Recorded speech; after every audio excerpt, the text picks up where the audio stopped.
Ang hindi marunong lumingon sa pinanggalingan ay hindi makararating sa paroroonan. Ang hindi magmahal sa sariling wika ay higit pa sa hayop at malansang isda.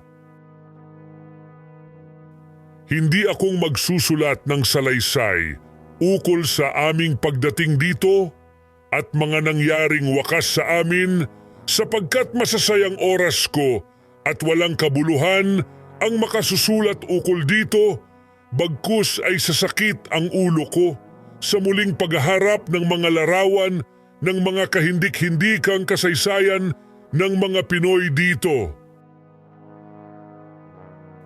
Ang kabataan ang pag-asa ng bayan. Ang hindi marunong magmahal sa sariling wika ay masahol pa sa malansang isda. Kaya nga't nararapat at angkop lamang nasa pagtuklas ng kanyang sariling kakayahan ay ihanda ng bawat tao ang sarili niyang destinong tatahakin sa landas ng buhay ayon sa nararapat na hindi iniisip ang kahihiyan ng ibang tao. Ang kabataan ang dapat na maging pag-asa ng bayan, ngunit kung ang mga matatanda ay hindi marunong makinig at umunawa sa kanilang mga hinaing, paano sila magiging ehemplo at magsisilbing ilaw sa landas ng kabataan? Ang hindi magmahal sa kanyang wika ay higit pa sa hayop at malansang isda, kaya't marapat na ang binibigkas na salita sa harap ng ating mga kababayan ay wika natin alang-alang sa kanilang pagsasanay. Ang taong hindi marunong magmahal sa sariling wika ay mas masahol pa sa hayop at malansang isda.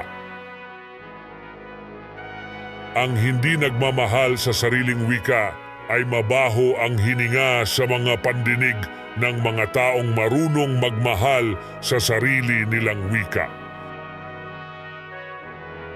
Ang taong hindi marunong lumingon sa pinanggalingan ay hindi makararating sa paroroonan. Kapag ang bayan ay nagigising, nagkakaisa at nagtutulungan, wala itong makakapigil sa pag-angat. Ang kahulugan ng tunay na kasarinlan ay ang karapatan ng bawat tao na kilalanin at itaguyod ang kanyang sariling wika, kultura, relihiyon at kaugalian. Ang puot at paghihiganti ay nagdudulot lamang ng digmaan at ang tunay na tagumpay ay nakakamit sa pamamagitan ng pag-ibig at pagkakaisa. Hindi sapat na malaya tayo sa pisikal na anyo. Kailangan din nating maging malaya sa kaisipan at damdamin.